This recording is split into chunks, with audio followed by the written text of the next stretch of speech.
ગુજરાત રાજ્ય દ્વારા તાજેતરમાં જ અંધશ્રદ્ધા નિર્મૂલન બિલ પસાર કરવામાં આવ્યું, પણ છેલ્લા કેટલાક સમયથી જે ઘટનાઓ બની રહી છે તો એમાં તો શ્રદ્ધા ડગી જાય એવી વાતો આવે છે. કોની પર ભરોસો કરવો? રામ રહીમ હોય, આસારામ હોય. થોડા સમય પહેલા આટકોટના ગુરુકુળમાં પણ આવી એક ઘટના બની. એ હજી ભૂલાણી નથી. ત્યાં એક સંપ્રદાય, સ્વામિનારાયણ સંપ્રદાયના એક સાધુના જમીન કૌભાંડો આવ્યા હાથીને. તો હારું, આ તો સંતો છે કે કૌભાંડ કરે છે એ કઈ સમજાતું નથી. નમસ્કાર દર્શક મિત્રો, બલરામ કારિયા આપણી સાથે વરિષ્ઠ પત્રકાર જગદીશ મહેતા જોડાયા છે આ મુદ્દે ચર્ચા કરવા માટે.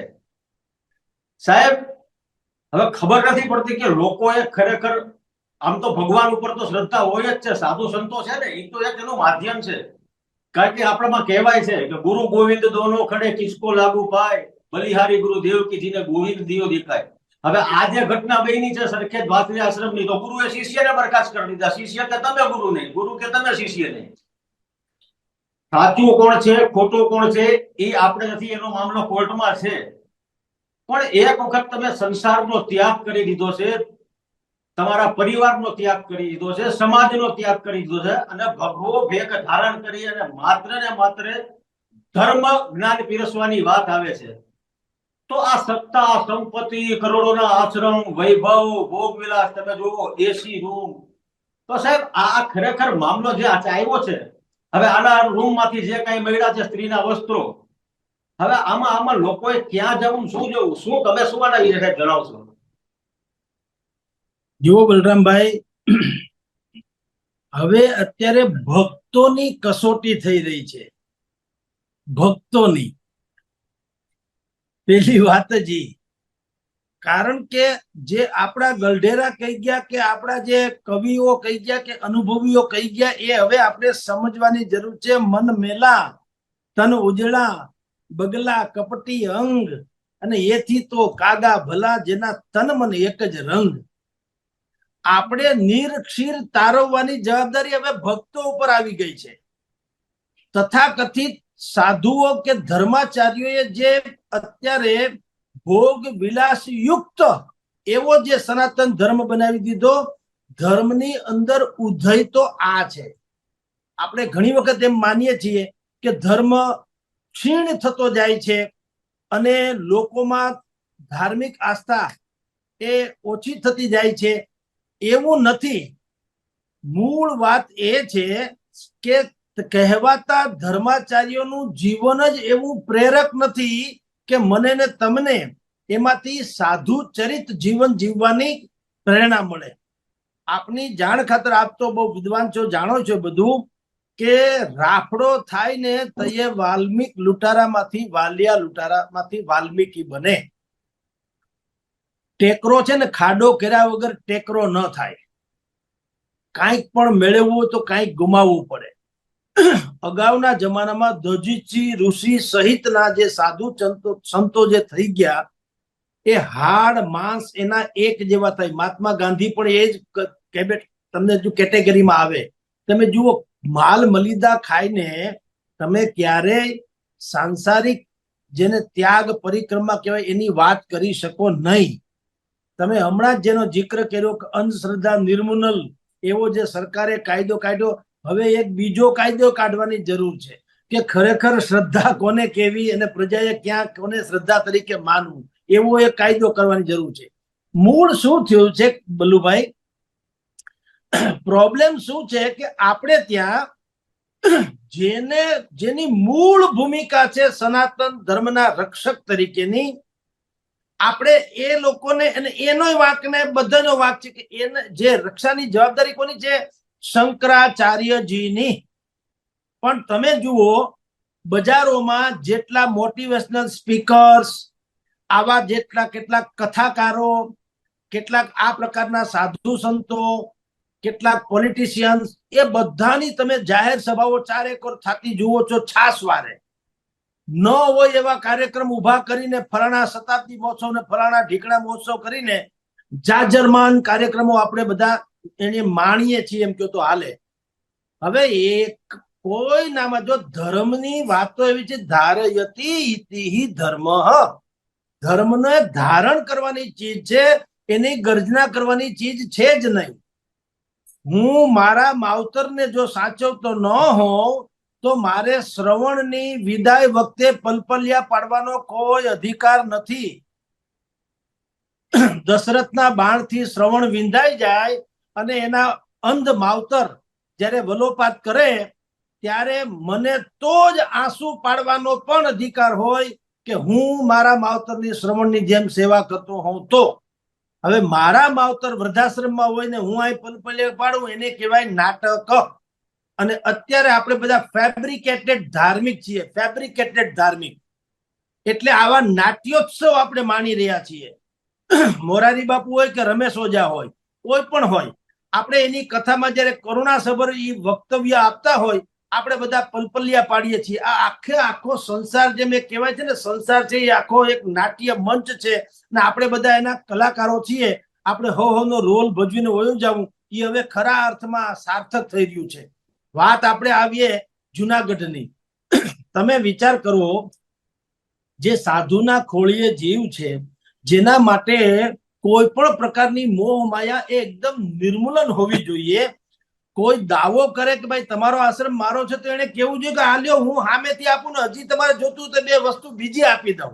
કારણ કે અઠે દ્વારકા, હું તો જ્યાં હોઈશ ત્યાં મારે તો હરિભજન કરવું છે, બીજી તો કોઈ વ્યવસ્થા છે જ નહીં, મારે કરવાનો પ્રશ્ન નથી. એને બદલે તમે કોર્ટ કબાડામાં જાઓ છો અને તમારા કબાટમાં બધા હાડકા મળી આવે. તમે એમ કહો સાધુ ચરિત્રનો તમે હમણાં જેનો જિક્ર કર્યો કે મહિલાઓના કપડા મળ્યા, જેન્ટ્સના કપડા મળ્યા, તો સાધુ એટલે કે ઋષિ ભારતીજીએ એનો ખુલાસો શું કર્યો એ તમને કહું.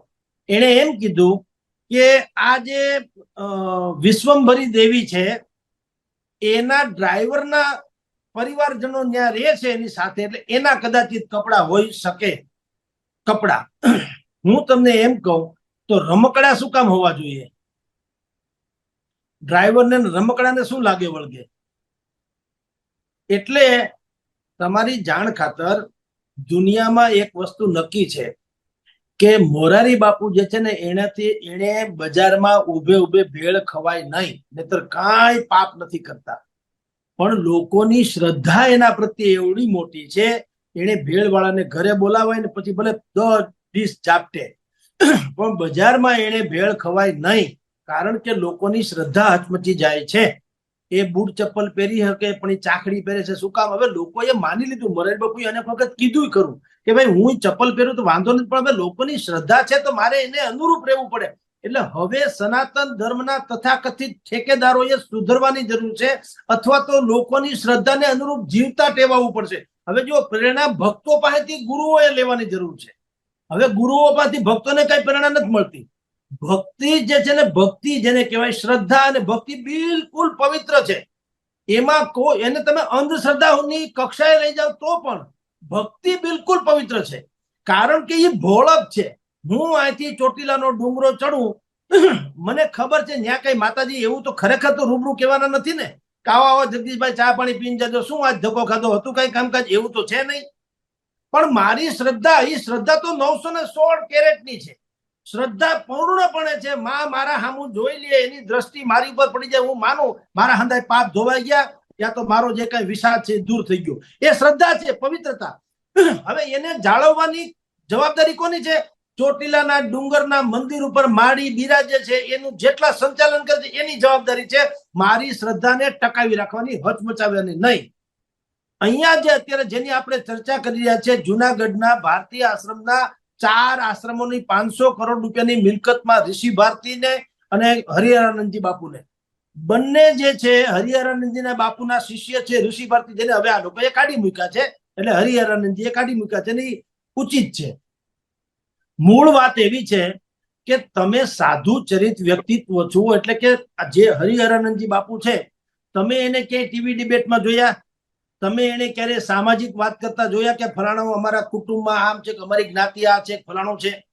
એની સામે તમે ઋષિ ભારતીજીને વારંવાર એક તો ટીવી ડિબેટમાં, ભગવાન કૃષ્ણએ કીધેલું છે પ્રસિદ્ધિની ભૂખ જે છે ને, જેટલી તમે તૃપ્ત કરો એટલી વધુ ખીલે. પ્રસિદ્ધિની ભૂખ કોઈ દી મળતી નથી. આ જે ઋષિ ભારતીજીને ટેવ પડી ગઈ ટીવીમાં આવવાની બુદ્ધિપૂર્વક, પછી છે ને એક તો ઈ ટીવીમાં આવી ગયા, તારે ચર્ચિતનો ચહેરો થઈ ગયો, એટલે જ્યાં હોય ત્યાં મંડે આગતા શકતા થવા, એટલે એને ક્યાંય રેવાય નહીં. ખરેખર સંત એક જમાનામાં જંગલમાં શું કામ વયા જતા હતા સંત? શું એવું નતું? એ ગામના ચોરે બેહીને સાધના તો કરી શકતા હતા, પણ નહીં, ખલેલ ન પહોંચે એટલે સાધનામાં ખલેલ ન પહોંચવી જોઈએ અને તાર બિલકુલ કિરતાર સાથે લાગી જવો જોઈએ, એટલે આ લોકો જંગલમાં જતા હતા. તો અત્યારે જે સાધુ સંતો છે એને આવી રીતે કરવું જોઈએ, ભલે ગુફામાં ન વયા જાય પણ કમસે કમ લાઇમલાઇટ થી એને દૂર રહેવું જોઈએ બને ત્યાં સુધી, અને અથવા તો લાઇમલાઇટમાં રહે તો એવું જીવન એને જીવવું જોઈએ જેમ કે સ્વામી સચ્ચિદાનંદ મહારાજ. આપણને અફસોસ થાય કે એટલા ઓછા લાઇમલાઇટમાં શું કામ છે? એનું નામ જીવન કહેવાય. એ વારંવાર આવે તો આપણને ગમે, કારણ કે ક્રાંતિકારી માણસ છે, સત્યમેવ જયતે. આપણને જે જોઈએ છે હિન્દુ સંસ્કૃતિને ટકાવવા માટે એનું સંપૂર્ણપણે પરિબળ જે છે સ્વામી સચ્ચિદાનંદ મહારાજ અત્યારે કહી રહ્યા છે. તો આપણને અફસોસ થાય કે આ કેમ ઓછા આવે છે, જ્યારે કે આવા લોકો બધા છે એનો આપણને વારંવાર કાં આવે છે? તમે જે વાત કરી આપણી સનાતન ધર્મની સંસ્કૃતિ, આસારામથી માંડીને રામ રહીમથી માંડીને જેટલા પણ લોકો અડધા પડધા જેલમાં છે ને અડધાના હળિયા ગણાઈ રહ્યા છે, આ સનાતન ધર્મની ઉપર જોખમ જો કોઈ હોય તો એ આ પ્રકારના અધૂરપ વાળા, તમને કહું ને, એને કારણે એની ઉપર આ જોખમ છે, એને કારણે જોખમ છે. ભક્તિની કસોટી થઈ રહી છે અને એની કસોટીમાં ગુરુઓ નિષ્ફળ ગયા છે. પહેલી વખત એવું થઈ રહ્યું છે. જી સાહેબ, આપણા વડાપ્રધાન છે એ પોતે અત્યારના એક એમ કહી શકો કે સનાતન ધર્મનો એને એક આલેખ જ આપી દીધી છે અને એક જાહેર જ કર્યું છે કે હિન્દુ રાષ્ટ્ર જાહેર કરવું, એના માટે એમના પ્રયાસો થઈ રહ્યા છે. સનાતન ધર્મનો આટલો મોટો પ્રચાર થઈ રહ્યો છે, પણ આ સનાતન ધર્મમાં તમે જેમ કીધું કે આવા રામ રહીમ કે આસારામ જેવા અને અત્યારના જે આવા છીંડે ચડે છે, એના કારણે સમગ્ર સાધુતા છે ને લજવાય છે. આપણામાં એવું છે કે એક ખરાબ એટલે પછી બધાને એક નજરે જોવા માંડે છે. આમાં આપણે છે કે ભાઈ નદીના મૂળ અને સાધુના કુળ જોવાના ન હોય, પણ આમાં તો સારું હવે કુળ ને મૂળ બે જોવા પડે, પછી તમારે ભગવાન નક્કી કરવા પડે, એવું થઈ ગયું છે. હવે તમે આવડો મોટો ભક્તિ કરવી છે તો આશ્રમની શું જરૂર?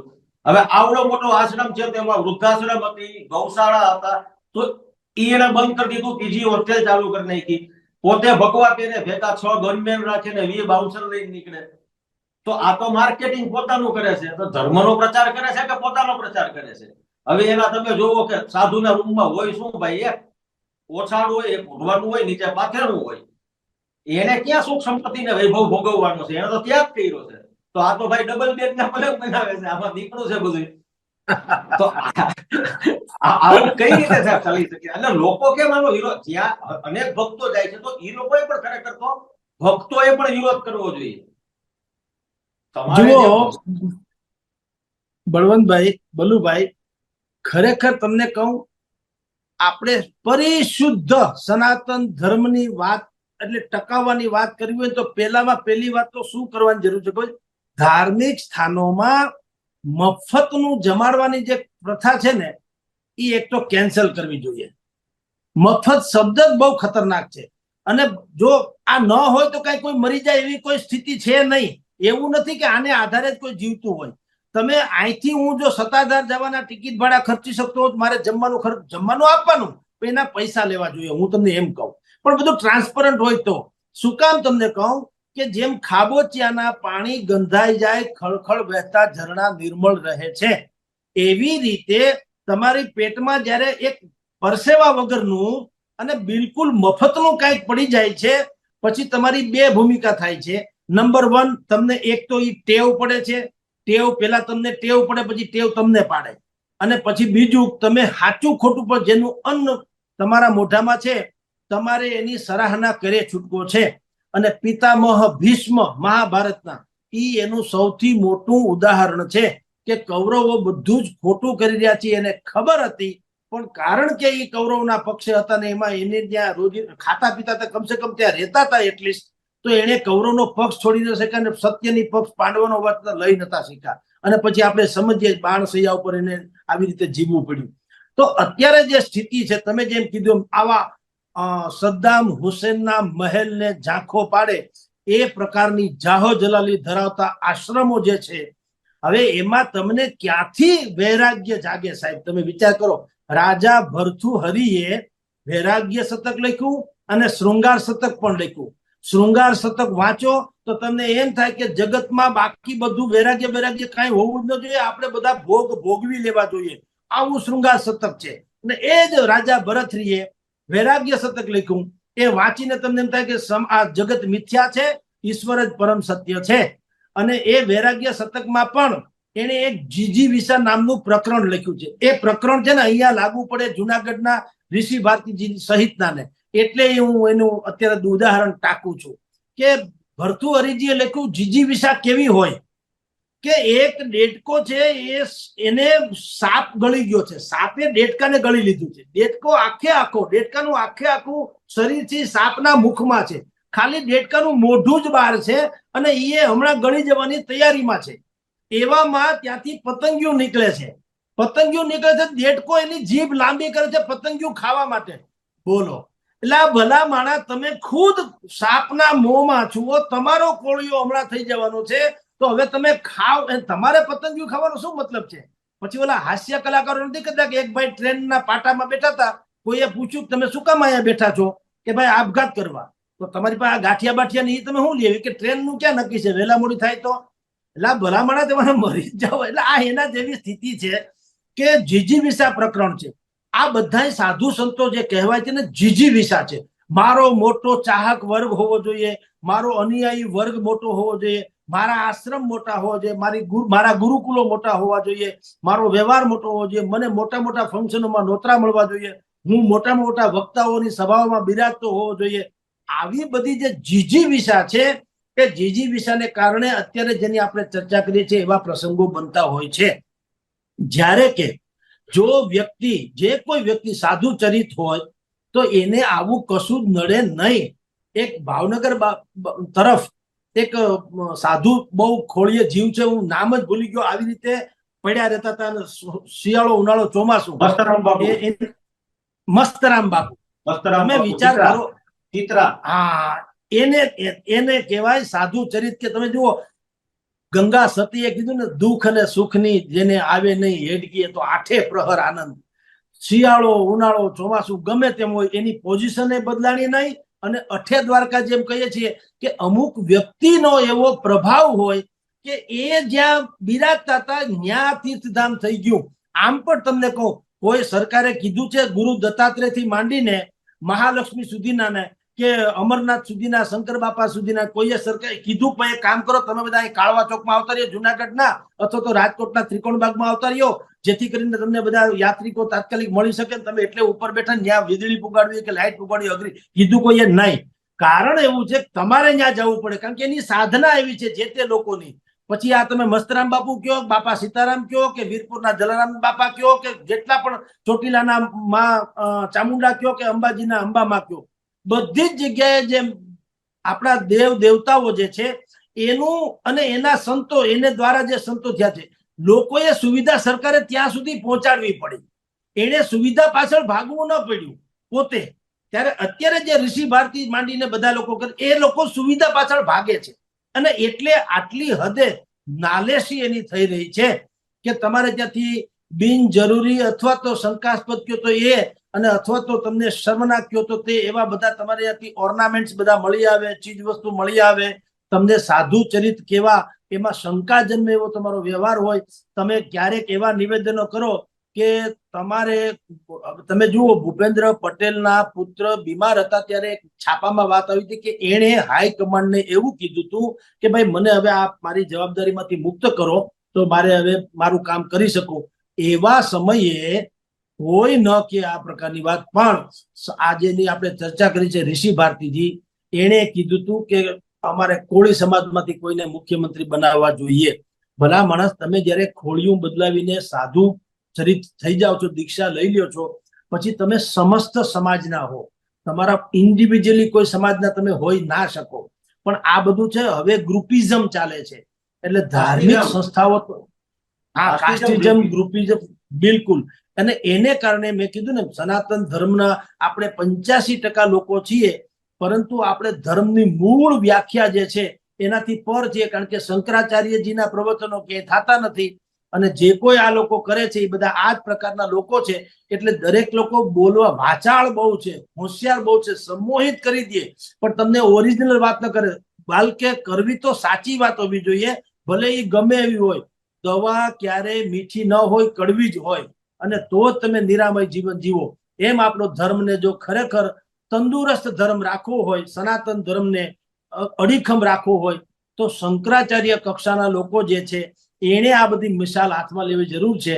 ચલતા પૂર્જાઓને થોડીક બ્રેક મરાવવાની જરૂર છે. જી બલુભાઈ, તમે સાચી વાત કરી છે કે ભાઈ એને આ ભૂપેન્દ્ર પટેલ વખતે એમ કીધું હતું કે કોળી સમાજમાંથી કોઈને મુખ્યમંત્રી બનાવવા જોઈએ. જ્યારે એક સાધુએ સંસારનો ત્યાગ કરી દીધો છે, સમાજનો ત્યાગ કરી દીધો છે, પરિવારનો ત્યાગ કરી દીધો છે. ગઈકાલે એમને એવું કીધું કે આ સરખેજ ભારતીય આશ્રમનો વિવાદ કોર્ટમાં ચાલે છે અને કોર્ટ જે ન્યાય કરે એ મને ફેસલો છે. બીજી તરફ એને એવું કીધું કે મારો કોળી સમાજ છે એ મને સમર્થન આપે ને મોટી સંખ્યામાં બહાર આવે. પણ સાહેબ, હવે તમારે કાંઈ નહીં, સાધુ તો ચાલતા ભલા ભાઈ, આ આશ્રમ તમને તમારો મુબારક, હું આગળ ક્યાંક મારો રસ્તો કરી લઈશ. પણ નહીં, 2 દિવસ પહેલા ત્યાં ખાલી ટાંકવા જેવો કિસ્સો છે. ધાર્મિક સિરિયલ 2 દિવસ પહેલા ટીવીમાં એક આવતી હતી, સાઈ બાબાની જે આવે છે, એમાં આવો જ એક વિવાદ હતો. આને એમ કીધું, ભારતીય હરિરામ બાપુ કે છે કે વીલ મારા નામે કરતા ગયા 2019માં. આ ભાઈ વિશ્વ ભારતી ભાઈ ઋષિ ભારતી કે છે કે 2021માં મને ટ્રસ્ટનું સંચાલન સોંપવાનું વીલ થયું છે. આવો જ ઈ સમયમાં કઈ કિસ્સો બન્યો તો એક ધાર્મિક જગ્યામાં. એના ટ્રસ્ટી હતા, એનો છોકરો કે હવે હું જ આનો વારસદાર કહેવાઉં અને આ સંચાલન હું જ કરીશ, કારણ કે આ મબલક આવક ચાલુ હતી. અને ખરેખર આનો પૂજારી હતો, એ તો ગરીબ હતો. તો તે કાંઈ વાંધો નહીં ભાઈ, મારે શું વાંધો છે, હું તો ગમે ત્યાં બેસ માંગી ખાઈશ, મારે શું વાંધો છે. ત્યારે આ સાંઈ બાબા પાસે આવે છે ને કે આવું છે, શું કરીએ? તો સાંઈ બાબા કે વાંધો નહીં, આપણે હમણાં નક્કી કરીએ.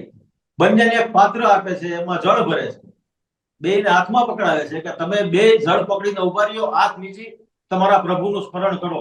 કોણ કેટલી વાર નામ લે છે ને એ મારે જોવું છે ને પાણી ઢોળાવવું ન જોઈએ. અડધી કલાક પછી આંખ ખોલીને ટ્રસ્ટીનો પુત્ર એમ કે છે કે જુઓ મારું જળ પાત્ર એમને છે અને મેં 51,000 નામ લીધા. તો ઓલો કે સાહેબ જો મને તો ખબર નથી, હું તો પ્રભુનું નામ લેતો તો કેટલી વાર લીધું, મને ખબર નથી, ને આ જળ ક્યારે ઢોળાઈ ગયું મને ખબર નથી. તો સાંઈ બાબા કે આ છે મંદિરનો પૂજારી. તે મંદિર હડપ કરવા માટે ભગવાનના નામ ગણ્યા, એના નામ ન ગણવાના હોય ભલામણા, એના જાપ ચાલુ હોય. આ એને સમર્પિત છો અને તું સંપત્તિને સમર્પિત છો. એટલે આ રાજકોટમાં પણ આવી કેટલીક સંસ્થાઓ ચાલે જ છે. આપણે જો અહીંયા રણસિદ્ધિ મંદિરના જગ્યાનો વિવાદ ચાલે જ છે ઘણા સમયથી. આવી કેટલીય સંસ્થાઓ છે ધાર્મિક જે વિવાદમાં છે, ગુજરાતમાં પણ છે અને વિશ્વભરમાં છે. પણ ખરેખર સરકારે આવા ધર્મસ્થાનો જે છે ને, આ રાજાના મહેલો જેવા, ખરેખર તો એવા બનાવવા ઉપર અંકુશ મૂકવા જોઈએ. તમારે અહીંયા ઉતારા ન હોવા જોઈએ. આ બાપા સીતારામનું છે બગદાણા, ત્યાં રાત્રિ, ત્યાં છે બધું રૂમ છે, રાત્રિ રોકાણ કોઈને નહીં. તમે સવારથી સાંજ સુધી લઈ રાખો છો, રૂમ કોઈને રાત્રિ રોકાણ માટે નથી આપતા. તો અહીંયા તો તમે જાઓ તો એમાં વીઆઈપી રૂમ હોય, લક્ઝરી રૂમ હોય, તમે દુનિયાભરનું છે, એન્ટ્રી અલગ હોય. અરે ભાઈ, ભગવાન છે, જે આવે લાઈનમાં ઉભો રહે, દર્શન કરીને નીકળે. અને કોઈ એવું હોય તો એના માટે તમે વ્યવસ્થા કરો, એનો વાંધો નથી. પણ ધર્મને ધંધો બનાવી દીધો છે. ઓ માય ગોડ પિક્ચર આપણે જોયું હતું અને પીકે પિક્ચર આવ્યું હતું, એ લોકોએ ખરેખર ઘણું સમજાવવાનો પ્રયત્ન કર્યો છે. પણ તમે જેમ કીધું ને કે આ સ્મશાન વિરાટ જેવું છે. આવી જયારે કાંડ બને તો ખરેખર આમ ન થવું જોઈએ, પછી પાછા હતા એ નહીં. એવું છે બલુભાઈ, આપણે ત્યાં શું થાય છે, આપણી પાસે ઇન્ફોર્મેશન બહુ છે પણ જ્ઞાન કોઈ પાસે નથી. આપણે માહિતીના સ્ત્રોત જેને છે ને એને આપણે મહાન માની લઈએ છીએ. હવે ગૂગલ પાસે ઇન્ફોર્મેશન છે, એની કોઈ પૂજા કરતું નથી ને કરાય પણ નહીં. એ ઇન્ફોર્મેશન આપે છે, તમને માહિતી આપે છે, પણ જ્ઞાન જે છે એ તો ભીતરથી પ્રગટે છે. જ્ઞાન તો સ્વયં પ્રકાશિત હોય છે, પર પ્રકાશિત નહીં. આ સાધુના ખોળીએ જે લોકોના જીવ છે ને, જે લોકો આટલી આડંબર કરી રહ્યા છે ને, હવે તમે જુઓ છતાંય બધાનું ચાલે છે. એટલે વાંક કોનો? વાંક આપણો, એટલે કે ભક્તોનો. કારણ કે ભક્તોને પોતાની ક્ષણિક સુખ એની પણ ભૂખ મટી જાય તો એને આને ગુરુ કહેવામાં વાંધો નથી. કારણ કે એને સનાતન ધર્મની નથી પડી, એને કોઈ પણ પ્રકારની કઈ નહીં. મારી નાની વાત, મારી જો કોઈ મને, ધારો કે હું દાખલા તરીકે ફોન કરું જુનાગઢમાં કોઈ સંત મહંતને, અને મને એક રૂમ ઈ વીઆઈપી કાઢી આપે મારા નામે, એટલે હું એના ગુણલા ગાવા માંડું, હું એની ક્યારેય બદબોય કરી શકું નહીં. એટલે મેં આપણી ઇન્ટરવ્યુની શરૂઆતમાં કીધું અને બીજા મેઇન સ્ટ્રીમ મીડિયાના જેટલા ઇન્ટરવ્યુ લીધા એને કીધું કે જો સૌરાષ્ટ્રભરની ધાર્મિક સંસ્થાઓમાં બધી જ જગ્યાએ મફત ખવડાવવાનું બંધ કરવામાં આવે અને બિલકુલ જરૂરિયાતમંદ જે છે એ અસ્તા રહેવાના નથી. એ જરૂરિયાતમંદ ખ્યાલ આવી 90-95 વર્ષના માજીને હવે એમ ન કહેવાય કે તમે હવે કઈક કરી કૂટો પછી જમો, તમારે મહેનત કરવી એવું ન કહેવાય. એને જરૂરિયાતમંદ કહેવાય. ગરીબ આફોડા વર્તાય આવે, ગરીબને મેકઅપ કરવાની જરૂર નથી હોતી. ગરીબ સ્વયં એક મેકઅપ છે, એનો પોતાનો ઓરા હોય છે. પણ જે લોકો કહેવાતા ભક્તો તરીકે આવે છે એને કેવું જોઈએ ભાઈ તમારે જમવાનો આટલો મિનિમમ ખર્ચે ભલે તમે પ્રોફિટ ન લ્યો કદાચિત, પણ એને પેઇડ તમે જમાવડાવો તો માણસને વેલ્યુ થાય કે ભાઈ જેમ આપણે પૈસા આપો તો તમને અનાજની વેલ્યુ થાય. તમે જુઓ સારી હોટલમાં જાઓ છો ને ધર્મશાળામાં તમે ગમે ત્યાં થૂકી નાખશો પાન ખાઈને. શું કામ? સસ્તું છે. ઇમ્પિરિયલ હોટલમાં તમે થૂકશો નહીં, કારણ કે ત્યાં સજા થાય, દંડ થાય. એરપોર્ટ ઉપર તમે થૂકશો નહીં, બસ સ્ટેશનમાં થૂકી નાખશો, કારણ કે સાર્વજનિક છે એ કોઈનું નથી હોતું. એરપોર્ટમાં તો સીસીટીવી કેમેરા હોય, તમને દંડ થાય. જેમ જેમ જેમ જેમ તમારે કોસ્ટ વધતી જાય અથવા તો સારી ફેસિલિટીઝ વાળું થતું જાય એમ લોકો સ્વયં પછી કેન્દ્રિત થતા જાય, સ્વયં શિસ્તમાં રહેતા જાય છે. એમાં ધાર્મિક સંસ્થાઓમાં જે જમવાનું મફત આપવાની પ્રક્રિયા છે એમાંથી અનેક પ્રકારની બદબોય અને અમુક પ્રકારની ખામી એમાં પલપી રહે છે. પછી માણસ કે ને કે સૂકા વાહે લીલું બળી જાય, એમ કેટલીક વખત આપણે એમ બોલીએ તો ઘણા એમ કે કદાચ કે ભાઈ તમને ખબર નથી લાખો લોકો જમવા, તો માની લ્યો 2 ઘડી હું તમને કહું જ્યાં ધાર્મિક જગ્યા નથી ત્યાંના ગરીબોનું શું થતું હશે મને કયો. આપણે જ્યાં જ્યાં છે એનું ચોટીલામાં જમે છે, વીરપુરમાં જમે છે, જુનાગઢમાં જમે છે, ઓકે કોઈ વાંધો નહીં. પણ જ્યાં નથી, ધારો કે ક્યાંય જમણવાર કોઈ એક શહેરમાં કે એવું કોઈ ધાર્મિક સ્થળ કે જ્યાં ભોજનની વ્યવસ્થા ન હોય તો ત્યાં હું બધા ટાંટિયા ઢળીને મરી જાય છે. Not at all. એ પછી દરેક માણસ છે ને તમારી જરૂરિયાત સંશોધનની માતા છે. તમે પછી વ્યવસ્થા કરી લ્યો એટલે સનાતન ધર્મ જે છે એ તો જ ટકે. અને તમે જુઓ આપણે બધા જેને કટ્ટરવાદી કહીએ છીએ કે જે ગણો તે, પણ ઇસ્લામ ધર્મમાં તો એવી વ્યવસ્થા છે ને હજ પણ પરાયા ખર્ચે જવાય નહીં. પોતીકી મહેનતના પૈસા હોય તો જવાય, વ્યાજ વટાવનો ધંધો ન કરાય, પડોશી ભૂખો હોય તો પણ તમને હજ પોસાય નહીં, વગેરે વગેરે. હવે આ બધા નીતિ નિયમો છે. પછી એમાંય ખરાબી હશે તો આપણને ખબર નથી, પણ જે ઉપર છેલ્લી વાતો છે એ તો આવી છે કે દરેક પ્રકારના આવા નીતિ નિયમો છે તો તમારે ત્યાં હજ પાડવા જવાનું છે. હવે આપણે તો ટુરિઝમના નામે બધી વાતો કરીએ છીએ. આપણે ક્યાં, આપણે નથી કહેતા ઘણા બોલે ચાલામાં હાલો આપણે ફરવા જઈએ, કઈ બાજુ? ચોટીલા. એટલે ભલામણ એ ફરવાનું સ્થળ છે, એ તો માનો ખોળો ખૂંદવાનું સ્થળ છે. તમારો ત્યાં જે કઈ વિષાદ છે એ ઢોળવાનું સ્થળ છે. તમારે ત્યાં આવું ન કરવું જોઈએ. પણ તમે ત્યાં સેલ્ફી પાડો છો, ડિસ્કો કરો છો, તમારે યાદગાર તસવીરો ખેંચો છો કારણ વગરની. એટલે તમે હરવા ફરવા જાઓ છો, માતાજીને મળવા નથી જતા. એટલે સનાતન ધર્મની હાંસી તો આપણા એટલે કે ભક્તોએ તો પછી પેલા જે એના મૂળ ગાદીપતિઓ છે, તથાકથિત ધર્મચારાઓ છે, એને પેલા તો આ ઓછપ કરી કે કોઈ પણ પ્રકારના નીતિ નિયમો ન રાખ્યા. હવે થોડાક તમે જુઓ જ્યાં ત્યાં આપણને બોર્ડ જોવા મળે છે, ટૂંકા વસ્ત્રો પહેરીને ન આવવા, મોબાઈલ પર વાતો ન કરવી, સેલ્ફી ન લેવી, વગેરે વગેરે. એ હવે ધીરે ધીરે થઈ રહ્યું છે. આ બધું ચમકું છે, ચારેક વાર હળગ્યું છે એટલે, ન તો અત્યાર સુધી તો બધું ચાલતું હતું. એટલે મૂળ વાત એટલી છે બલુભાઈ, અત્યારે જે આ વિવાદ છે એ કેવળ અહીંયાનો વિવાદ નથી. તમે ચેરિટી કમિશનરમાં જો આરટીઆઈ કરો તો ખબર પડે સૌરાષ્ટ્રની ભાગ્યે જ કોઈક એવી ધાર્મિક સંસ્થા હશે જેનો જમીનથી માંડીને પ્રોપર્ટીનો વિવાદ ત્યાં ચોપડે ચડ્યો ન હોય. આ તો આપણે બધા ઢાકો ઢુંબો છે જે બહાર આવે છે એની ચર્ચા કરીએ છીએ. બાકી બધી જ જગ્યાએ આવું છે. આપણે વકફ બોર્ડને ગમે એટલું નિંદીએ કે વકફ બોર્ડે આમ કર્યું, વકફ બોર્ડ તેમ, પણ આપણા જે તથાકથિત સંપ્રદાયો જે છે અને આપણા જે કેટલાક આ પ્રકારના ધર્માચાર્યો છે એની ભૂખ પણ વકફ બોર્ડને કઈ ઓછી ઉતરે એવી નથી. દુનિયાભરની જમીન લઈ લેવી, મોટા મોટા આશ્રમો સ્થાપી દેવા, અને એમાં પાછું જીવનનું મૂલ્ય વાળી વાતો તો નહીં, એ પોતીકી બધી આ જેને કારણે અત્યારે તમે હું ચર્ચા કરી છે એ ટાઈપની. એટલે આવી બધી વાતો છે એ સનાતન ધર્મને સૌથી મોટી નુકસાન કરેલી છે. એટલે મેં આપણે પહેલા કીધું કે અત્યારે ભક્તોની કસોટી થાય છે અને ભક્તની કસોટીમાં ધર્માચાર્યો જે છે એ નાપાસ થયા છે. એને આત્મમંથન કરવાની જરૂર છે. સનાતન ધર્મ અગર કોઈ અત્યારે ટેકો હોય તો તો એ આપણી જેને ભલે લોકો અંધશ્રદ્ધા સુધીની મર્યાદામાં લઈ જાય પણ એ ભક્તોને કારણે ટેકો છે, આવા લોકોને કારણે નહીં. જી, તમારી વાત બિલકુલ સાચી છે કે સનાતન ધર્મના રક્ષણ કરવા માટે આ બધું ચાલે છે, પણ સાહેબ ધર્મ અને રાજકારણ આ બે ખરેખર અલગ હોવા જોઈએ.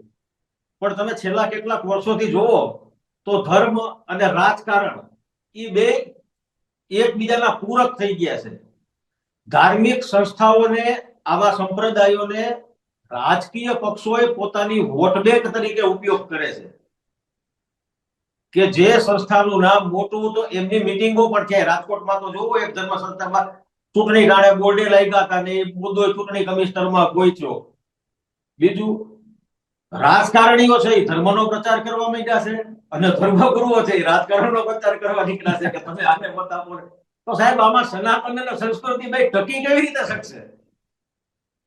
જુઓ સાહેબ, દુનિયામાં આપ મુવા વિના ક્યારે સ્વર્ગે જવાતું નથી. જેને સનાતન ધર્મની ટકાવવાની ભૂમિકા છે તો જેને ટકાવવાની ઈચ્છા છે એને આ નિર્ક્ષીર તારવવા, છૂટકા વગરનું છે, નિર્ક્ષીર તારવવા પડશે. આપણે મત આપતી વખતે શું હોઈએ છીએ? આપણે મત આપતી વખતે નાગરિક નથી હોતા. આપણે લેવા, આપણે કડવા, આપણે રઘુવંશી, આપણે ભૂદેવ, આપણે ચુવાડિયા, આપણે તળપદા, આપણે બધા ઓબીસી, આપણે દલિત, માઇનોરિટી, આપણે ક્યારેય ભારતીય હોતા જ નથી.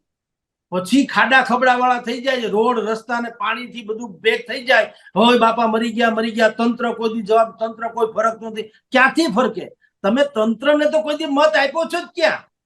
તમે તો લેવા ને કડવા ને ફલાણું મેં આગળ કીધું એ બધાને મત આપ્યો છે. એવી જ હાલત અત્યારે ધર્મની છે કે તમે ને હું આપણે જયારે ચર્ચા કરીએ, સનાતન ધર્મની વાત કરીએ, બેનર પાછળ લખ્યું સનાતન, બધા જ મોટી મોટી વાતો કરશે. પરંતુ તમે વૈષ્ણવ સંપ્રદાયને કયો કે જય શ્રી કૃષ્ણ, તો ઈ કે જય યોગેશ્વર વાળાને કયો સાધુ તો કે જય યોગેશ્વર. વૈષ્ણવ સંપ્રદાયને કયો તો ઈ જય શ્રી કૃષ્ણ બોલે તો જય શ્રી રામ નહીં બોલે, રામ વાળાને કહે તો કૃષ્ણ નહીં બોલે. આપણે પાછા વાડાબંધી તો આપણામાં એટલી ને એટલી છે ને. એટલે હું તમને કહું કે જિંદગીમાં ક્યાંય પણ જયારે તમે એક રૂપ નથી થતા ત્યાં સુધી ક્યારે મેળ પડવાનો નથી ને. હવે આપણે સમજીને બગડ્યા છે એટલે આનો સુધારો વર્ષો થઈ જશે. કારણ કે અનાયાસે નથી બગડ્યા, ભૂલથી નથી બગડ્યા, આ બધા સમજીને બગડેલા છે. ને તો તમે ને હું બધા કહીએ છીએ કે જેમ તમામ નદી સાગરને મળે એમ તમામ ધર્મનો સાર શું છે? માનવ ધર્મ. માનવથી મોટો કોઈ ધર્મ નથી. જે બીજાને તમને પસંદ નથી એ વ્યવહાર બીજા સાથે ન કરો, આવું જગતમાં કહેવામાં આવ્યું છે કે ભાઈ એકબીજાને મદદરૂપ થાવ. તમે યોગી બનો એના કરતા ઉપયોગી બનો એ વધુ સારું. પણ આવું બધું જે મૂળ તત્વો છે એને તો કઈ કરવું નથી. આપણને કોઈ પણ માણસ પૂછે આ વિશ્વમાં સૌથી મોટો ધર્મ કોનો, તો કોઈ કે ક્રિશ્ચિયન ધર્મ સૌથી મોટો, કારણ કે અનેક રાષ્ટ્રોમાં છે. બીજા નંબરે આવે તો ભાઈ 52 જેટલા દેશો મુસ્લિમ છે, તો મુસ્લિમ ધર્મ બીજા નંબરનો છે. પછી ત્રીજા નંબરનો ફલાણો, પછી ચોથા નંબરનો હિન્દુસ્તાન છે તો ભારત. ખરેખર તમને કહું, આખા વિશ્વમાં સૌથી મોટો અગર કોઈ ધર્મ અત્યારે હોય તો એ સગવડિયો ધર્મ છે. અને એને કારણે આ બધા ડખા પિંજણ થઈ રહ્યા છે. આપણે વિકલ્પો બહુ શોધી લઈએ છીએ. આપણે વિકલ્પ એટલા બધા આપણી પાસે છે કે જેને કારણે મૂળ તત્વ સુધી કોઈ પહોંચતા નથી. આપણે ગાયત્રી, હું જનોઈ પહેરું, હું એમ કહું કે ભાઈ ન પહેરું તો એક દી હાલે. એ જે પરિસ્થિતિ છે ને એમાં પ્રોબ્લેમ છે. બાકી તમે જુઓ મુસ્લિમ જે નેક મુસ્લિમ જે છે એ લોકો 5 નમાજ પઢવાની હોય, તમારે ત્યાં એ કામ કરવા આવ્યા હોય તો પણ નમાજ પડવાનું ટાણું થાય એટલે રોડ ઉપર હોય તો રોડ ઉપર, બગીચામાં તો બગીચામાં, તમારા ઘરમાં તમારા ઘરની લોબીમાં પણ 5 વખત નમાજ પડશે ને પડશે. એને કહેવાય ચુસ્ત ધર્મ, ચુસ્ત કહેવાય ને એને કહેવાય. આપણે બધા જે છે ને એ શું છે? આપણે બધા ઓર્નામેન્ટ્સ વાળા છીએ, મેકઅપ કરેલા માણસો છીએ, મૂળ વાત નથી. એને કારણે અત્યારે આવા બધા ડખા, જે બાજારુ ડખા જેને કહેવાય એ થઈ રહ્યા છે. બોલુભાઈ જી, હવે આપણે સનાતન ધર્મ માટે તો જેટલો પ્રચાર ધર્મગુરુએ કરવો જોઈએ એટલો ભલે કરે. આ વિવાદ છે એનો ન્યાયિક ફેસલો જે આવે એ આવે. પણ ભાવિકોએ પણ હવે પોતાના ધર્મ વિશે જાગૃત થવું પડશે. તમે ઈશ્વરને માનો, તમે સંતોને માનો, પણ એમાંય હવે તમે આજે ફાટા પડે છે એનાથી દૂર અલગ થાવ, એક થાવ અને ધર્મને ટકાવી રાખો. નહીતર રાજકારણ અને આવા લેભાગુ સંતો છે એ તમને કઠપૂતળી બનાવી અને આવી આવો જલાલી ભોગવતા જ રહેશે. નમસ્કાર.